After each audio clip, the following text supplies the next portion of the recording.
हाँ जी दोस्तों, कैसे हैं आप सब लोग? आई होप आप सब अच्छे होंगे। तो आज हम अपने ऑडिट के रिवीजन में आगे बढ़ते हैं। आज एक छोटे से ऐसे का रिवीजन करते हैं। ऐसे का नाम क्या है? Using the work of another auditor, ऐसे 600। तो इसको अपन आगे बढ़ते हैं। देखो, सबसे पहले अपन थोड़ा सा इसका मेन कॉन्सेप्ट समझ लेते हैं कि अदर ऑडिटर या फिर ये ऐसे आया क्यों है। देखो, फॉर सपोज अगर मैं एज एन किसी ए लिमिटेड कंपनी की ऑडिट कर रही हूँ और उसके हेड ऑफिस की ऑडिट कर रही हूँ, उसका हेड ऑफिस कहाँ पे? मुंबई में। लेकिन उस कंपनी की कुछ ब्रांच ऑफिस भी है। ब्रांच ऑफिस कहाँ का है? गुड़गांव में है, पूना में है, केरल में है। तो क्या मेरे लिए पॉसिबल है क्या कि मैं सारे ब्रांच ऑफिस पे जाकर ऑडिट कर सकती हूँ? द आंसर इज नो, बिल्कुल भी पॉसिबल नहीं है। तो इस केस में मुझे क्या करना पड़ेगा? कंपनी को बोलना पड़ेगा कि आप ये जो आपके ब्रांच ऑफिस है वहाँ पे अदर ऑडिटर्स को, यानी जो उनके लोकल सीएज है, उनको अपॉइंट कर दीजिए ताकि वो उसकी ऑडिट को कर सके। बट मैं तो उनकी मेन ऑडिटर हूँ, मैं उनके हेड ऑफिस की ऑडिट कर रही हूँ और मुझे तो कंपनी एज अ होल पे ऑडिट रिपोर्ट देनी है। तो क्या मुझे ब्रांच ऑफिस की जो ऑडिट्स है उनको भी कंसिडर करना पड़ेगा? द आंसर इज यस, बिल्कुल कंसिडर करना पड़ेगा। तो इस केस में जो मुझे मेरे ब्रांच ऑडिटर्स है, मुझे उनसे कोऑर्डिनेट करना पड़ेगा, उनसे उनकी रिपोर्ट लेनी पड़ेगी कि प्लीज आप मुझे अपनी रिपोर्ट दीजिए ताकि मैं उसको अपनी ऑडिट रिपोर्ट में कंसिडर कर सकूं। तो ये जो कोऑर्डिनेशन होता है हमारे ब्रांच ऑडिटर्स के बीच में और हमारे जो हेड ऑफिस के ऑडिटर्स होते हैं उनके बीच में जो कोऑर्डिनेशन चलता है वो हमारे ऐसे 600 में बताया जाता है। अब आपको लग रहा होगा मैम ये तो कुछ कुछ हमारे जॉइंट ऑडिट या फिर प्रीडिसेसर ऑडिटर जैसे है। द आंसर इज नो, बिल्कुल भी नहीं है। बिकॉज जॉइंट ऑडिटर तो ये होता है कि जो हमारे हेड ऑफिस होते हैं वहीं पे एक से ज्यादा अगर ऑडिटर्स होते हैं तो वो जॉइंट ऑडिट में आता है। प्रीडिसेसर ऑडिटर यानी हमारा जो पिछला ऑडिटर होता है उससे अगर हमारा कोई भी कम्युनिकेशन होता है तो वो हमारा प्रीडिसेसर ऑडिटर बनता है। तो ये ऐसे उन दोनों के बारे में बात नहीं करता है, ये हमारा बात करता है कि हमारा जो मेन ऑफिस है और जो हमारे अदर ऑफिस है। अब अदर ऑफिस या फिर कॉम्पोनेंट्स क्या क्या हो सकते हैं? हमारे ब्रांच ऑफिस हो सकते हैं, हमारी सब्सिडरीज हो सकती है, हमारी एसोसिएट्स हो सकते हैं। अगर हमारे उनके ऑडिटर्स के साथ कोई भी कम्युनिकेशन, कोई भी कोऑर्डिनेशन या फिर कोई भी रिपोर्ट एक्सचेंज हो रही है तो वो हमारे इस ऐसे के द्वारा या इस ऐसे के अकॉर्डिंग चलता है। ठीक है, समझ में आया? आगे अब इसको पढ़ते हैं। देखो, अब सबसे पहला अपना टॉपिक क्या है? Principal auditor. भाई प्रिंसिपल ऑडिटर होता क्या? देखो, अभी मैंने आपको समझाया था कि हेड ऑफिस का ऑडिटर, हेड ऑफिस का ऑडिटर ही कौन है? प्रिंसिपल ऑडिटर है। और ब्रांच ऑफिस का ऑडिटर कौन है? अदर ऑडिटर है। प्रिंसिपल ऑडिटर देखते हैं। The auditor with responsibility for reporting on the financial information of an entity. मतलब मेरी, अगर मैं किसी ए लिमिटेड के हेड ऑफिस को ऑडिट कर रही हूँ यानी मैं प्रिंसिपल ऑडिटर हूँ, तो मेरी रिस्पॉन्सिबिलिटी क्या होगी कि मुझे कंपनी एज अ होल की रिपोर्टिंग करनी है। उसमें मेरे ब्रांच ऑफिस भी आ गए, मेरे हेड ऑफिस भी आ गए। Then when the financial information includes the financial information of one or more components, अभी मैंने आप लोगों को बताया था audited by the another auditor. अब other auditor क्या है? An auditor other than the principal auditor with responsibility for reporting on the financial information of a component which is included in the financial information audited by the principal auditor. मतलब उसकी responsibility ऐसे और branch पे या ऐसे component की audit करनी है जो कि किसमें इंक्लूड होगी? पूरी कंपनी एज अ होल की फाइनेंशियल इन्फॉर्मेशन में इंक्लूड होगी, जिस पर रिपोर्टिंग कौन देगा? प्रिंसिपल ऑडिटर देगा। ठीक है, समझ में आया कि भाई हमारा प्रिंसिपल ऑडिटर क्या होता है और अदर ऑडिटर क्या होता है? आगे बढ़ते हैं। देखो, अपना नेक्स्ट टॉपिक क्या है? कंपोनेंट। भाई मैंने आपको कंपोनेंट बताया था अभी कि क्या क्या हो सकता है? डिवीजन हो सकता है, ब्रांच हो सकती है, सब्सिडी हो सकता है, जॉइंट वेंचर, एसोसिएटेड एंटरप्राइज, इन सबको हम कंपोनेंट कहते हैं। आगे देखते हैं। अब अपना आ गया पर्पस कि भाई इस स्टैंडर्ड का पर्पस क्या है। तो इसका बहुत ही सिंपल सा पर्पस है, to establish standards to be applied in situation where principal auditor uses the work of other auditor with respect to the financial information of one or more components included in the financial information of the entity। मतलब यहाँ पे ये बोलना चाह रहे हैं कि हमें उस सिचुएशन के लिए स्टैंडर्ड बनाने जहाँ पे प्रिंसिपल ऑडिटर अदर ऑडिटर के वर्क को यूज कर रहा है to make the reporting on the financial information of the company as a whole. ठीक है, समझ में आया? आगे बढ़ते हैं। हाँ जी, नेक्स्ट टॉपिक क्या है? देखो, नेक्स्ट टॉपिक में क्या लिखा है? This standard also discuss the principal auditor's responsibility in relation to his use of the work of the other auditor. अब यहाँ पे अपन स्टैंडर्ड में कुछ प्रिंसिपल ऑडिटर की रिस्पांसिबिलिटी भी पढ़ने वाले हैं। देखो, हम ठीक है अदर ऑडिटर के वर्क को यूज कर रहे हैं, बट उसके वर्क ऐसे नहीं कि हाँ भाई तू लाने दे हम तो एज इट इज छाप देंगे। नहीं भाई, ऐसे नहीं कर सकते। हमें कुछ चीजें चेक करनी होती है, उसकी कॉम्पिटेंस चेक करनी होती है, उसने प्रॉपर्ली एज पर स्टैंडर्ड्स काम किया है नहीं किया है वो चेक करना होता है। तो हमारी कुछ रिस्पॉन्सिबिलिटीज होती है जो हम आगे पढ़ने वाले हैं। तो ये स्टैंडर्ड यही बोल रहा है कि हमारी कुछ, मतलब एज ए प्रिंसिपल ऑडिटर हमारी कुछ रिस्पॉन्सिबिलिटीज होती हैं, उसके बारे में भी स्टैंडर्ड हमारा बात करता है। एंड देन ये वाली लाइन आ गई जो मैं आपको ऑलरेडी समझा चुकी हूँ कि ऐसे 600 अदर ऑडिटर से डील करता है लेकिन जॉइंट ऑडिटर और प्रीडिसेसर ऑडिटर से डील नहीं करता है। ये आपके एमसीक्यू के लिए इंपॉर्टेंट है, इसको आप मार्क करके रखिएगा। आगे चलते हैं। हाँ जी, अब ये अपना नेक्स्ट टॉपिक आ गया एक्सेप्टेंस एज प्रिंसिपल ऑडिटर, मतलब अगर मेरे पास ए लिमिटेड कंपनी आती है, क्या आप हमारी हेड ऑफिस की ऑडिट करेंगे, क्या आप हमारी प्रिंसिपल ऑडिटर बनेंगी, तो उस केस में मुझे उनकी ऑडिट को एक्सेप्ट करने से पहले कुछ चीज़ों को कंसिडर करना पड़ेगा, कुछ चीज़ों को चेक करना पड़ेगा, देन जाकर के मैं उनकी ऑडिट को एक्सेप्ट कर सकती हूँ। अब वो क्या क्या चीज़ें हैं एक बार अपन देख लेते हैं। सबसे पहले मुझे देखना होगा materiality of the portion of the financial information which the principal auditor audits, मतलब कि जो हमारे टोटल ट्रांजेक्शन हो रहे हैं कंपनी में, यानी branch office plus head office को मिला करके कितना पोर्शन मैं ऑडिट कर रही हूँ खुद, यानी कितने पोर्शन ऑफ द ट्रांजेक्शन हमारे हेड ऑफिस से हो रहे हैं। फॉर सपोज अगर 100 करोड़ के ट्रांजेक्शन पूरी कंपनी से हो रहे हैं, अगर उसमें से अगर 70 करोड़ के ट्रांजेक्शन हमारे हेड ऑफिस से ही हो रहे हैं, तो उन सब ट्रांजेक्शन को तो मैं खुद चेक कर रही हूँ, तो मेरा खुद का उस पर कंट्रोल है कि हाँ भाई 70 करोड़ के ट्रांजेक्शन सही है। बाकी 30 करोड़ के ट्रांजेक्शन हमारे ब्रांच ऑडिटर्स चेक कर रहे हैं, बट एक बार जो मोटा अमाउंट है, यानी जो मटेरियल अमाउंट है, मटेरियल पोर्शन है, वो तो मैं खुद ही चेक कर रही हूँ, तो इसमें मेरा एक कंफर्ट रहेगा कि हाँ भाई ये ट्रांजेक्शन सही है। तो मुझे ये एक्सेप्ट करने से पहले ये देखना है कि material of the portion of the transaction वो कहाँ से रहे, ब्रांच ऑफिस से हो रहे हैं या हेड ऑफिस से हो रहे हैं। Then principal auditor's degree of knowledge regarding the business of the components. For suppose इसमें मैं आपको एग्जांपल देती हूँ आईटीसी का। फॉर सपोज मैं उनकी टोबैको कंपनी की ऑडिट कर रही हूँ, अब उसमें तो आईटीसी के होटल्स भी हैं, अब आईटीसी के होटल्स की कोई ऑडिट कोई और कर रहा है, अब उसने अपनी रिपोर्ट भेजी लेकिन मुझे होटल इंडस्ट्री की नॉलेज ही नहीं है, तो मैं उसकी रिपोर्ट को कैसे अपनी ऑडिट रिपोर्ट में, यानी जो मेरी कंसोलिडेटेड रिपोर्ट बनेगी उसमें कैसे कंसिडर करूंगी, बिकॉज मुझे उतनी तो नॉलेज है ही नहीं कि होटल इंडस्ट्री काम कैसे करती है। तो इस केस में अगर मेरे पास जो उसकी अदर इंडस्ट्रीज है या फिर कुछ ऐसा काम है जिसकी मुझे नॉलेज नहीं है, तो मुझे कंसिडर करना पड़ेगा कि भाई मुझे एक्सेप्ट करनी है नहीं करनी है, या फिर मुझे उतनी रेलिवेंट नॉलेज कहीं से गेन करनी पड़ेगी। तो अगर आपकी कुछ इस तरह की प्रॉब्लम्स है कि आपके पास परफेक्ट नॉलेज नहीं है अबाउट द कंपोनेंट्स, तो आपको उस चीज में कंसिडर करना होगा।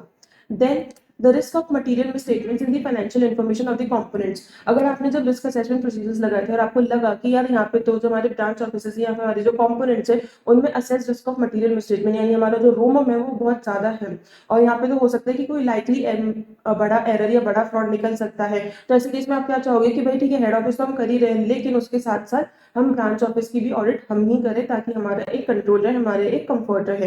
तो उस केस में भी हमें कंसिडर करना पड़ेगा कि अगर हमें लग रहा है हमारा एसएस रोमम ज्यादा है, तो हो सकता है कि हम भाई हेड ऑफिस के साथ साथ ब्रांच ऑफिस की ऑडिट के लिए भी बोलें। ठीक है, आगे देखते हैं।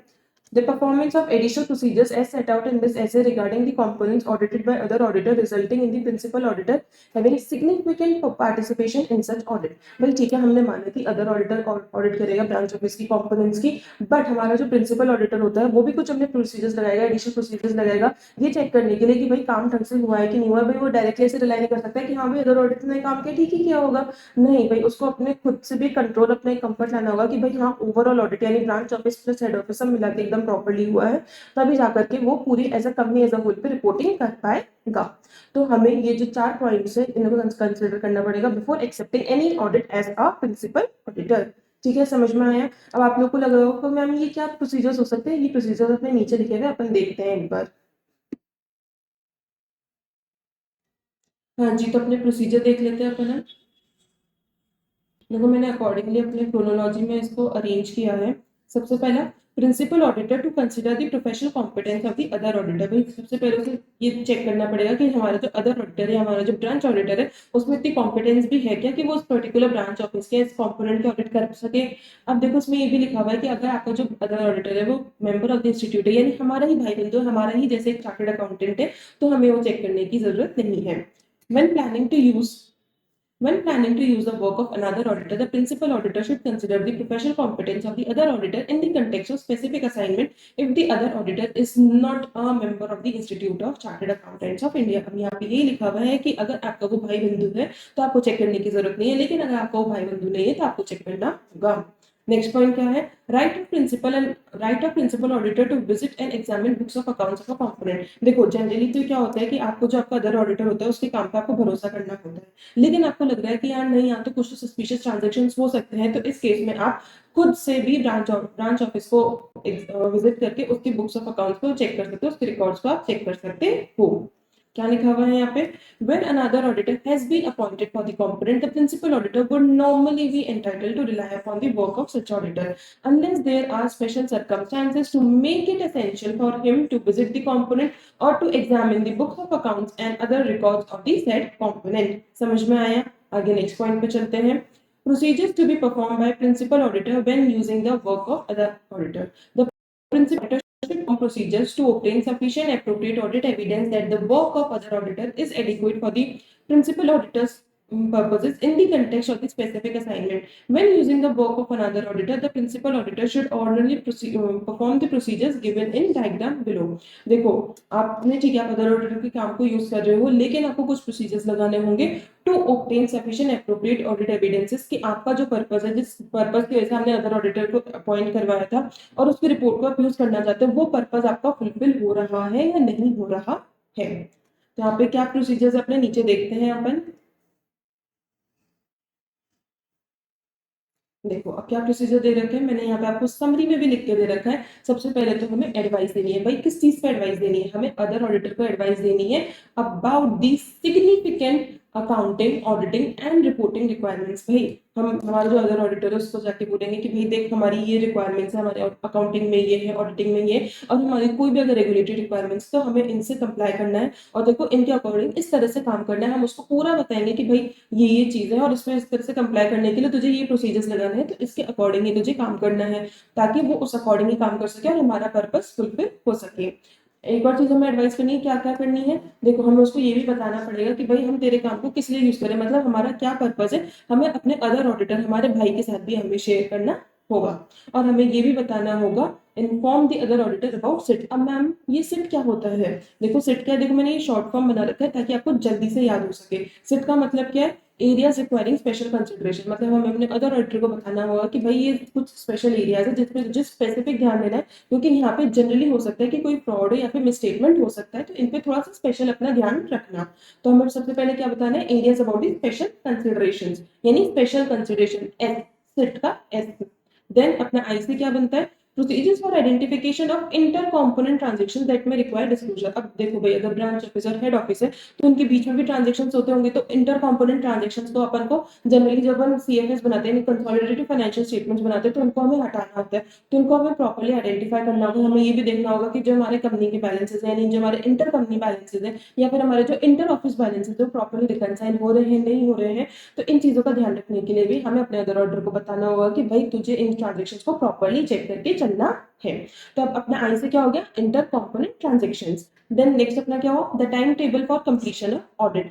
यहाँ पे क्या हो गया कि हमें बताना होगा कि भाई तुझे कितने टाइम में अपनी ऑडिट को कंप्लीट करके देना है, ताकि हम तेरी ऑडिट को कंसिडर करके अपनी ऑडिट रिपोर्ट भी टाइम पे इशू कर सके। तो अपना क्या हो गया लास्ट पर, time table for completion of audit, time table 3। तो अपने 3 पॉइंट्स हो गए सिट से। सबसे पहले अपना क्या हुआ, areas requiring special considerations, then identification of inter component transactions, and then time table for completion of audit. तो अपना ये प्रोसीजर्स में क्या क्या पॉइंट हो गए, दो तो अपने एडवाइस के पॉइंट से। सबसे पहले अपन को क्या बताना होगा, significant accounting auditing and reporting requirements. उसके बाद हमें क्या बताना होगा कि हम उसके काम को किस लिए यूज करेंगे, एंड देन हमें अदर ऑडिटर को ये भी बताना होगा अबाउट दी सिट। सिट क्या है, special considerations, inter component transactions and time table for completion of audit. समझ में आया, आगे देखते हैं। अब देखो यहाँ पे यही सब कुछ लिखा हुआ है, आप पढ़ोगे आपको इजीली समझ में आ जाएगा। बाकी ये चार्ट आपके लिए बहुत इंपॉर्टेंट है, आप इससे फटाफट अपना रिवाइज कर सकते हो।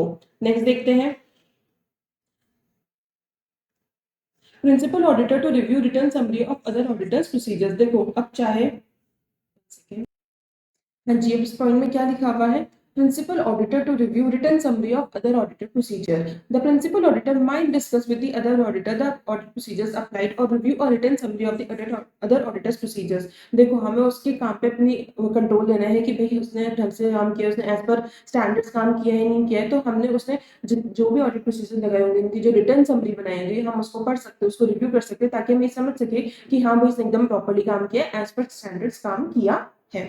ठीक है, नेक्स्ट पॉइंट क्या है, the principal auditor should consider the significant findings of the other auditor. The principal auditor may consider it appropriate to discuss with the other auditor and the management of the component the audit findings और other matters affecting the financial information of the components. भाई देखो बहुत सही बात है कि अगर other auditor उसने कुछ अपनी फाइंडिंग्स निकाली है जो कि इंपॉर्टेंट हो सकती है, तो प्रिंसिपल ऑडिटर को क्या करना है कि उन फाइंडिंग्स को अदर ऑडिटर के साथ भी डिस्कस करना है एंड मैनेजमेंट के साथ भी डिस्कस करना है, ताकि वो एक एप्रोप्रिएट कंक्लूजन पे उस पर पहुंच सके। He may also decide as to application of supplementary procedures, that is supplement test of the records और the financial statements of the component. देखो अभी मैंने आपको बताया था कि वो ब्रांच को विजिट भी कर सकता है, वहाँ पे अपने अकॉर्डिंग कुछ टेस्ट भी परफॉर्म कर सकता है, यानी कुछ ऑडिट प्रोसीजर्स लगा सकता है। तो यहाँ पे भी ये लिखा है कि ठीक है, एक बार मेन प्रोसीजर्स तो हमारे अदर ऑडिटर ने लगा दी, अब उसे कुछ लग रहा है कि कुछ कुछ एरियाज में उसे खुद से भी एक बार टेस्ट कर लेना चाहिए, तो वो सप्लीमेंट टेस्ट लगा सकता है, यानी कुछ कुछ चीजों को चेक कर सकता है, उसमें कोई भी प्रॉब्लम नहीं है। आगे देखते हैं। अब देखो अभी तक मैंने आपको बोला था कि वो उसके कॉन्फिडेंस पे रिलाई कर सकता है अगर वो उसी का भाई बंधु है, यानी वो भी एक मेंबर ऑफ द इंस्टीट्यूट, यानी वो चार्टर्ड अकाउंटेंट है। बट अगर वो चार्टर्ड अकाउंटेंट नहीं है तो उसे स्पेशल फोकस रखना पड़ेगा, बिकॉज वो उसका भाई बंधु नहीं है, उसमें उतनी उसमें नॉलेज नहीं है, तो उसे प्रॉपरली देखना पड़ेगा कि भाई इसमें इतनी सफिशिएंट प्रोफेशनल कॉम्पिटेंस है क्या इस पर्टिकुलर अपनी ब्रांच की इस कॉम्पोनेंट की ऑडिट करने के लिए। यहाँ पे ये लिखा है when other auditor is not a professionally qualified auditor. Then, principal auditor to document in his working papers the components whose financial information audited by the other auditors. The principal auditor should also document the procedures performed and the conditions conclusions reached. अब यहाँ पे ये लिखा है कि जब principal auditor अपनी जो ऑडिट डॉक्यूमेंटेशन करेगा उसमें जो वर्किंग पेपर्स लगाएगा उसमें ये लिखेगा कि फॉर सपोज अगर कंपनी की 8 ब्रांच ऑफिस है तो उसमें से जो 6 ब्रांच है वो किसी अदर ऑडिटर ने अगर ऑडिट करी है तो वो लिखेगा कि किस किस ऑडिटर ने करी है, और उनके जो भी मेजर फाइंडिंग्स होगी, मेजर कंक्लूजन होंगे, उन सबको वो अपने वर्किंग पेपर में भी डॉक्यूमेंट करेगा। नेक्स्ट,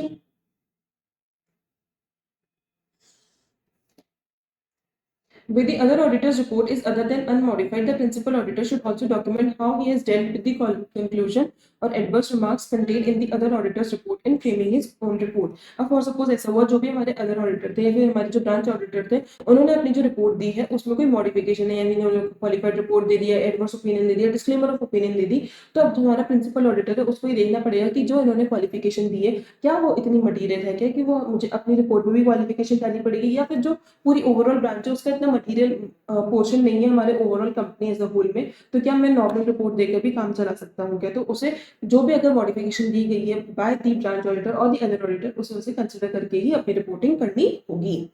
देन नेक्स्ट टॉपिक क्या है, कोऑर्डिनेशन। भाई देखो ये तो मैंने पहले ही बताया था आपको कि अगर आपका जो ब्रांच ऑफिस या फिर आपके जो कंपोनेंट्स हैं उनके ऑडिटर अदर ऑडिटर कर रहे हैं तो आपके प्रिंसिपल ऑडिटर अदर ऑडिटर के बीच में कोऑर्डिनेशन होना चाहिए, लाइजन होना चाहिए कि भाई उनको कोई अगर प्रिंसिपल ऑडिटर को कोई इन्फॉर्मेशन चाहिए तो वो अदर ऑडिटर दे दे, अगर अदर ऑडिटर को कोई हेल्प चाहिए तो वो प्रिंसिपल ऑडिटर कर दे, और जो भी मेजर रिपोर्टिंग है वो अदर ऑडिटर अपने प्रिंसिपल ऑडिटर को बताए। तो यहाँ पे ये लिखा हुआ है there should be sufficient liaison, मतलब दोनों के बीच में एक होता है ना, आप कह सकते हो तालमेल कह सकते हैं, या फिर मतलब होता है ना एक भाईचारा टाइप के, हाँ भाई एक दूसरे से पूछ रहे हैं, परफेक्टली काम को कर रहे हैं। Between the principal auditor and the other auditor, for this purpose, the principal auditor may find it necessary to issue written communication to the other auditor. The other auditor, knowing the context in which his work is to be used by the principal auditor, should coordinate with the principal auditor. मतलब देखो हमने ही पहले बता दिया था procedures में ऊपर कि हम उसे काम को किस लिए यूज करने वाले हैं, तो उसे प्रॉपरली अपने प्रिंसिपल ऑडिटर के साथ कोऑर्डिनेट करके चलना चाहिए। क्या क्या लिखा हुआ है यहाँ पे, by bringing to the principal auditor's immediate attention any significant findings requiring to be dealt with at entity level adhering to the timetable for audit of the component, he should ensure compliance with relevant statutory requirements। मतलब यहाँ पे ये लिखा हुआ है कि अगर other auditor को ऐसी कोई सिग्निफिकेंट फाइंडिंग मिली है जो कि हमें देखनी पड़ेगी पूरी as the company as a whole में, तो वो उसे अपने प्रिंसिपल ऑडिटर को बतानी चाहिए। आगे देखते हैं। और यहाँ पे ये छोटा सा डायग्राम बना हुआ है, बहुत सिंपल सा है। सबसे पहले क्या लिखा हुआ है, there should be sufficient licence, ये तो मैंने आपको पहले बताया था। The other auditor should coordinate with the principal auditor, ये अपन को कोऑर्डिनेट करके चलना होगा। The principal auditor should advise the other auditor of any matters having any important bearing on the other auditor's work. Advice मैंने आपको 2 points बताए थे, 2 पॉइंट्स मैंने आपको क्या बताए थे। सबसे पहला पॉइंट तो अपना ये था कि अपन को उसको accounting, auditing and reporting requirements के बारे में बताना पड़ेगा, और फिर हमें ये भी बताना पड़ेगा कि उसके वर्क को हम किस लिए यूज करने वाले हैं, हमारा पर्पस क्या है। ठीक है। The principal auditor may require the other auditor to answer a detail questionnaire, मतलब हमारा जो हम प्रिंसिपल ऑडिटर है वो अदर ऑडिटर को एक पूरा डिटेल क्वेश्चनर बना के दे सकता है, जिसमें वो लिख सकता है भाई तुमने काम कैसे किया है, ये पर्टिकुलर आइटम तुमने कैसे चेक किया है, तुम इस कंक्लूजन पे कैसे रीच करो। तो इस तरह से हम पूरा डिटेल क्वेश्चनर बना के दे सकते हो, जो कि हमारे अदर ऑडिटर की रिस्पॉन्सिबिलिटी होगी कि वो उसे भर के वापस प्रिंसिपल ऑडिटर को सबमिट करें। The other auditor should respond to such questionnaire on a timely basis. ठीक है, आगे देखते हैं। नेक्स्ट क्या लिखा हुआ है, reporting considerations. Principal auditor to express a qualified opinion or disclaimer of opinion in case of limitation on the scope of audit. When the principal auditor concludes based on his procedures that the work of the other auditor cannot be used and the principal auditor has not been able to perform sufficient additional procedures regarding the financial information of the component audited by the other auditor, the principal auditor should express a qualified opinion or disclaimer of opinion because there is limitation on the scope of audit. मतलब जो मैं जैसे अगर मैं अपनी बात करूं ए limited की मैं ऑडिट कर रही थी, अब जो उसके ब्रांच ऑफिस थे या फिर उसके जो कंपोनेंट्स थे उसमें जो अदर ऑडिटर ने मुझे रिपोर्ट बना के दी वो इतनी सफिशिएंट नहीं थी कि मैं उसके बेसिस पर अपनी रिलायबिलिटी रख करके अपनी ऑडिट रिपोर्ट को इशू कर सकूं। तो मैं चाहती थी कि मैं खुद से एडिशनल प्रोसीजर्स लगाऊं, लेकिन कंपनी ने मुझे मना कर दिया कि भाई तुम नहीं कर सकते, अदर ऑडिटर ने काम कर लिया ना, तो अब तुम्हें क्यों करना है, उसकी रिपोर्ट को कंसिडर कर लो। अगर कंपनी मुझे ब्रांच ऑफिस की ऑडिट रिपोर्ट मतलब ब्रांच ऑफिस की ऑडिट नहीं करने दे रही है, उसकी चीजों को चेक करने नहीं दे रही है, तो इस केस में मेरे पास सफिशिएंट एप्रोप्रिएट ऑडिट एविडेंसेस नहीं है to report over that component. मतलब उस कंपोनेंट को मैं अपनी ऑडिट रिपोर्ट में तो इंक्लूड करूंगी मुझे, क्योंकि ऐसे कंपनी एज अ होल की रिपोर्टिंग करनी है। तो अगर मैं सफिशिएंट एप्रोप्रिएट ऑडिट एविडेंसेस नहीं है रिगार्डिंग अ कंपोनेंट, तो उस केस में मुझे मॉडिफिकेशन डालनी होगी अपनी ऑडिट रिपोर्ट में। अब वो क्वालिफिकेशन कैसे हो सकती है, देखो अगर वो जो कंपोनेंट है वो मटेरियल एंड परवेजिव नहीं है, मतलब वो ठीक है मटेरियल तो होगा अगर उसमें मुझे करने नहीं दे रही है, लेकिन अगर वो परवेजिव नहीं है यानी वो पूरे ऐसे मतलब मेजर अमाउंट या मटेरियल पोर्शन नहीं रखती होगी कंपनी एज अ होल की, तो उस केस में मुझे कौन सी रिपोर्टिंग करनी होगी, क्वालिफाइड रिपोर्टिंग करनी होगी। लेकिन अगर वो परवेजिव भी है तो ऐसे केस में मुझे क्या करना होगा, डिस्क्लेमर ऑफ ओपिनियन देना होगा, बिकॉज मुझे यहाँ पे सफिशिएंट एप्रोप्रिएट ऑडिट एविडेंसेस नहीं मिले हैं। ठीक है, आगे देखते हैं।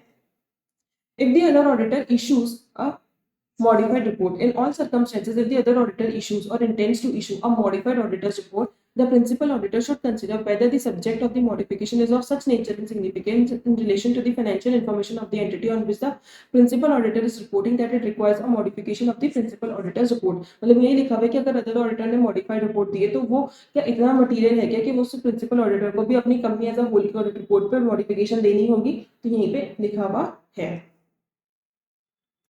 तो अपना नेक्स्ट टॉपिक क्या है, डिवीजन ऑफ रिस्पॉन्सिबिलिटी। क्या लिखा हुआ है यहाँ पे, the principal auditor would not be responsible in respect of the work entrusted to the other auditors except in circumstances which should have aroused a suspicion about the reliability of the work performed by the other auditors। अब यहाँ पे ये लिखा हुआ है कि ठीक है मैंने माना कि प्रिंसिपल ऑडिटर पूरी कंपनी एज अ होल की रिपोर्टिंग करता है, लेकिन अगर उसने अदर ऑडिटर की रिपोर्ट पर रिलाई किया है तो ऐसे केस में हम प्रिंसिपल ऑडिटर को नहीं कह सकते कि भाई तुमने चीजों को देखा नहीं और तुमने बस उसकी चीजों पे डायरेक्ट रिलाई कैसे कर लिया। भाई वो भी मेरे जैसी कॉम्पिटेंस रखता है और उसने अगर पूरी चीजों को चेकिंग करी है तो मैं दोबारा इन डिटेल जाकर के चेकिंग नहीं कर सकता हूँ। लेकिन अगर उसे जब वो रिपोर्टिंग अपनी कर रहा है तब उसे लगता है कि यार नहीं कुछ तो ब्रांच ऑफिस में गड़बड़ी हुई है, कुछ तो कॉम्पोनेंट्स में गड़बड़ी है, और फिर भी उसने अगर उनकी रिपोर्ट पे रिलाई करके कि भाई ठीक है जब अदर ऑडिटर ने कह दिया सब कुछ सही है तो मैं ठीक है उसके अकॉर्डिंग रिपोर्टिंग कर देता हूँ, अगर उसने खुद से ध्यान नहीं दिया और बस रिलाई करके मतलब उसे लग रहा है कि हाँ तो कुछ तो गड़बड़ी हो सकती है, मतलब उसने नेग्लिजेंटली काम किया है। अगर आपको ध्यान हो तो अपन ने प्रोफेशनल एथिक्स में पढ़ा है कि अगर आपने नेग्लिजेंटली अपना काम किया है, ड्यू डिलिजेंस नहीं रखा है, तो ऐसे केस में आप पे रिस्पॉन्सिबिलिटी आएगी। देखो प्रोफेशनल एथिक्स में तो आप पे लाइबिलिटी आएगी प्रोफेशनल मिसकंडक्ट की, लेकिन आपकी यहाँ पे भी रिस्पॉन्सिबिलिटी आएगी। आप ये कह के नहीं बच सकते कि यहाँ तो डिवीजन ऑफ रिस्पॉन्सिबिलिटी है और अदर ऑडिटर भी इसके लिए रिस्पॉन्सिबल है और मैं रिस्पॉन्सिबल नहीं होगा, नहीं आप यहाँ पे नहीं बच पाओगे, आप पे भी लाइबिलिटी आएगी। नेक्स्ट क्या लिखा हुआ है, when the principal auditor has to base his opinion on the financial information of the entity as a whole, relying upon the statements and reports of the other auditors, his report should state clearly the division of responsibility for the financial information of the entity by indicating the extent to which financial information of components audited by the other auditors have been included in the financial information। देखो यहाँ पे यही बोलना चाह रहे हैं कि ठीक है अगर नॉर्मल केस में आपको लग रहा है कि सब अदर ऑडिटर ने सही से काम किया, कोई सस्पिशन भी नहीं है, तो ऐसे केस में जब आप कंपनी एज अ होल की रिपोर्टिंग कर रहे हो तो आप अपनी रिपोर्टिंग में साफ साफ लिखोगे कि भाई ठीक है रिपोर्टिंग मैं कर रहा हूँ लेकिन इसके कुछ कंपोनेंट्स भी थे और कंपोनेंट्स की ऑडिट इन ऑडिटर्स ने करी है, और उसमें आप अमाउंट भी लिखोगे। फॉर सपोज अगर कंपनी का टोटल रेवेन्यू 100 करोड़ का है और जो 40 करोड़ का जो रेवेन्यू है वो ब्रांच ऑफिस से या फिर कंपोनेंट से आ रहे, तो आप ये स्पेसिफिकली लिखोगे कि जो 40 करोड़ का रेवेन्यू ये मैंने चेक नहीं किया, ये हमारे अदर ऑडिटर्स ने चेक किया है। However, if the principal auditor notices any material discrepancy, the same has to be brought to the knowledge of the other auditor. This should be incorporated in the audit report। मतलब अगर कोई material discrepancy है तो वो आपको other auditor को बतानी होगी और उसके बारे में अपने ऑडिट रिपोर्ट में भी लिखना होगा।